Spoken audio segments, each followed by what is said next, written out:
Hello brew tubers and happy homebrew Wednesday. We've got a fun, exciting, action-packed episode for you today, looking at a couple of little things.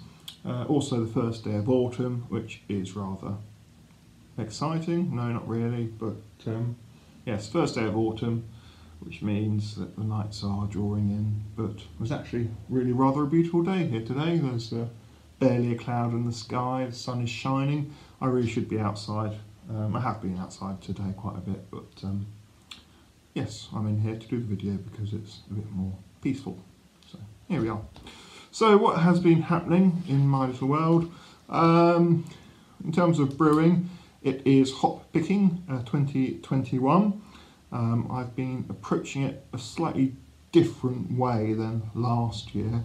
Last year I cut the whole hop vine down piece by piece, picked the hops, filled a big bucket up, and that's how I picked my hops last year. This year I'm going for a slightly different approach. So in the next photo, because I'll do some photos in a sec, you'll see my little measuring bowl. It's actually a mixing bowl, but I've used it for the past however many years I've been brewing as a measuring bowl. I fill that to the top with hops, about 300 to 400 grams worth of hops, and that's just about enough to fit into my food dehydrator to dry the hops before I vacuum seal and freeze them. So yeah, just doing it one food dehydrator at a time rather than picking the lot and having them sat around with buckets waiting to go in. So the thinking behind it is perhaps they'll last a bit longer not being picked on the vine rather than being picked, is it a vine or a vine? Well, whatever. Instead of being picked, stuck in a bucket for a day or two before I've got the space to put it in the food dehydrator. It takes a couple of hours to dehydrate properly. So yesterday I did, was it day before? Day before I did the first 300 grams, and after a couple of hours in the food dehydrator it was down to 100 grams. So yeah, it took 2/3 of the weight of those hops out, which is good. So yeah, first batch is done. Second batch was about 350 grams, and that's in there now. And what I do halfway through, or 2 hours in, I rotate so the top one goes on the bottom and the bottom one goes on the top, and obviously the middle one doesn't. Anyway, so that's hop picking 2021. I'm not going to do a big video about it because, well, if you want to see that, look at last year's video sort of thing. But yeah, basically just picking a bowl full of hops, stick them in the food dehydrator. Usually I put them in about 50 degrees Celsius for about 4 hours or so.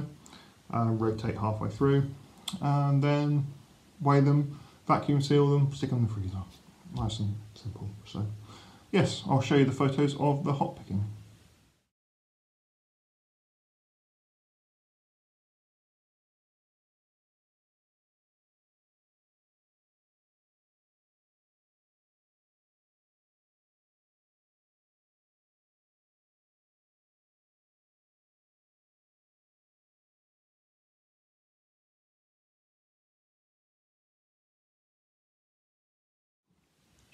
So wasn't that all fine, fun and dandy? So yes, that was the hop picking, and going on to the more adventurous part of the video is drinking a beer. What beer, you ask? Well, this beer. This is a 35-year-old Belgian Bruges, I think it's a wheat beer. I brought this a couple of years ago at the Watford camera auction thing, and I have had one of the bottles before. It was interesting, but I didn't record it, so here it is. So yes, about 35 years old. The label on the side of it says 87, doesn't say what month though. 5% beer. It's Bruges Tarwe beer, or Tarwe beer, Blanche de Bruges. That's probably very badly pronounced, but yeah, so there it is. And I've got the glass for it as well. It's one of those things, came with 4 beers and the glass in the middle, gift packs. So it's quite a nice glass. I think I mainly brought it because I like the glass. It's a 1/4 of a litre glass to there, I think.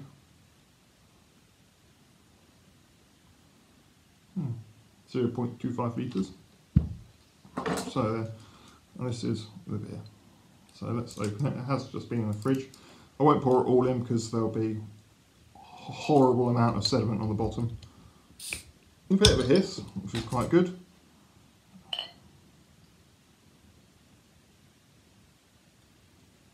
Well, there's a certain aroma coming off it, that's for sure. I'm pouring it very, very gingerly. There you go, that's the first of the sediment. So I've got a fair bit of the bottle in. Any more and I'll get sediment. Well, I've got half the bottle in. But seeing as I doubt it's going to be very good, that's probably good enough. But yes, still got some carbonation, which was quite impressive, really. I suppose it's got nowhere else to go, but yes, 35-year-old beer. This beer is 5 years older than me. Don't smell good. Right, it smells very vintage, very earthy, woody, I suppose is probably the, yeah, like a farmhouse sort of wooden saison sort of thing. That's probably what the aroma is.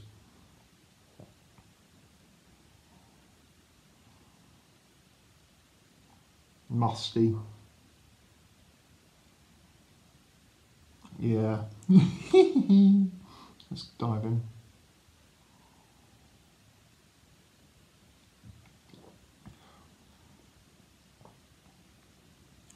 Quite dry.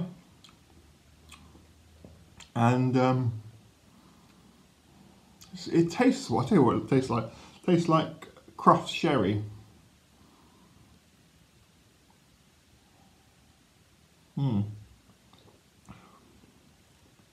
Yeah, it tastes like sherry, really. Like a dry,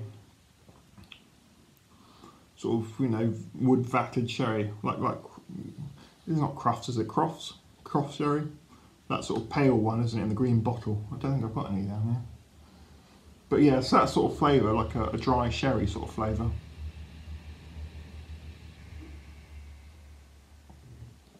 Get that dryness.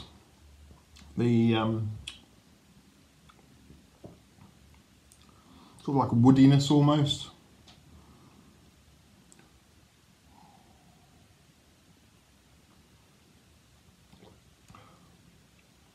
It is surprisingly nice, actually.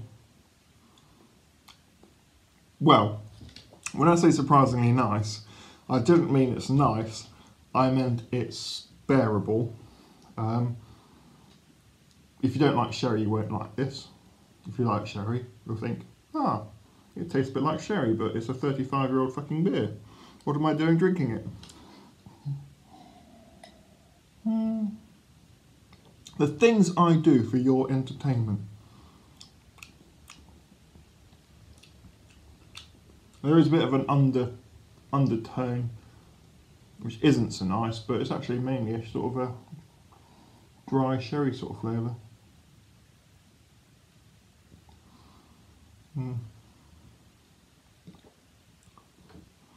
Well, there you go then.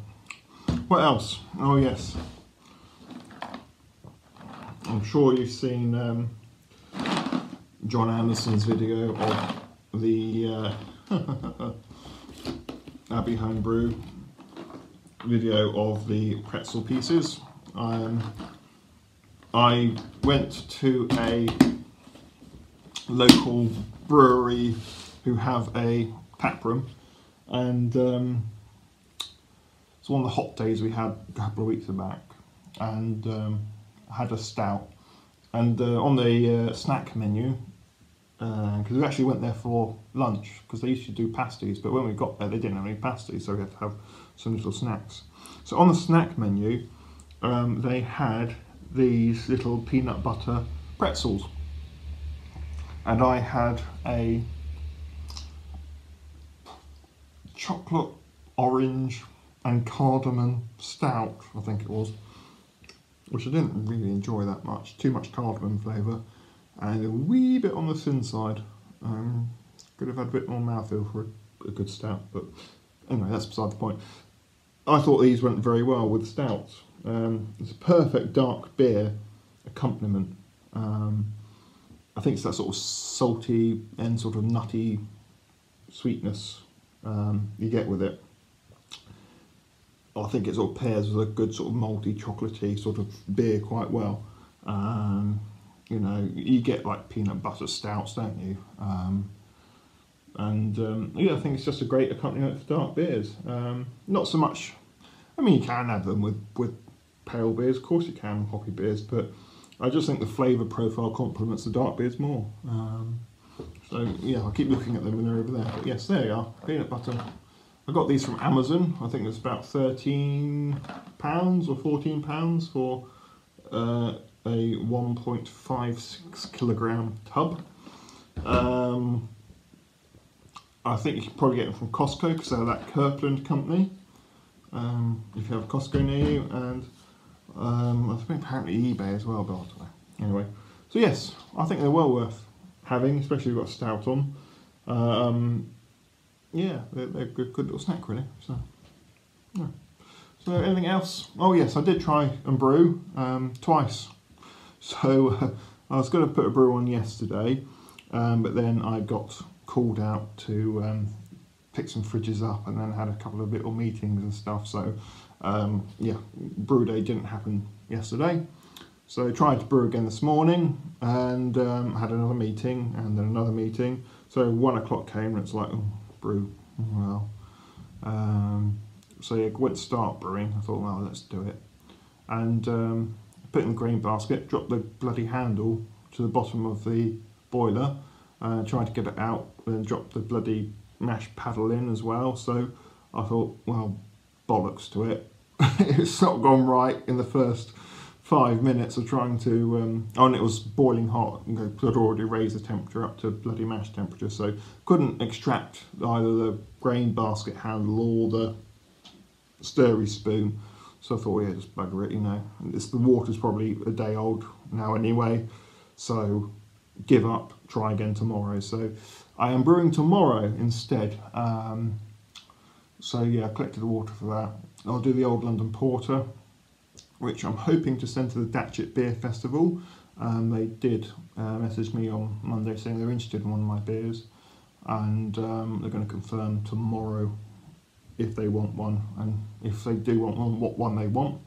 I think I gave them 2 options. So yeah, and if Datchet don't want it, then I've got a pub nearby who will probably take it, because they like to have a dark beer on all the time, and so yeah, if Datchet won't take it, I'll give it to them, and if they don't have it, well, I've got some other options open to me as well, so that's fine. So yes, Old London Porter. I do need to brew that again soon, because I'll be having that on at my Victorian Beer Festival, which is in November, the last Saturday of November. So I have Old London Porter as a dark beer, and I usually do about 4 beers. I think I did, last time I did it, obviously missed last year out, I had a Victorian lager, an IPA and a stout. No, was it a stout or was it a porter again? I think it was a porter, yeah. It reads 1837 London Porter, I think it was anyway. I'm sure I did another one, but perhaps it was only the 2. But yeah, so yeah, I'll probably just do 3 beers for that again this year. I'll say Old London Porter because that is basically a Victorian porter based on the Victorian recipe. And yeah, probably a pale beer of some description, either an IPA or a bitter, perhaps. And not sure about the other one. I could do a lager again, but I've got to make my mind up about that. I'll have a read through the recipe book and just see what tickles my fancy. Yeah, so yeah, that's about it really. Brewing tomorrow, I might do a video of that. And, well, all very exciting. So, for me and this 35-year-old wonderful sherry beer, it's au revoir. Thank you very much for watching.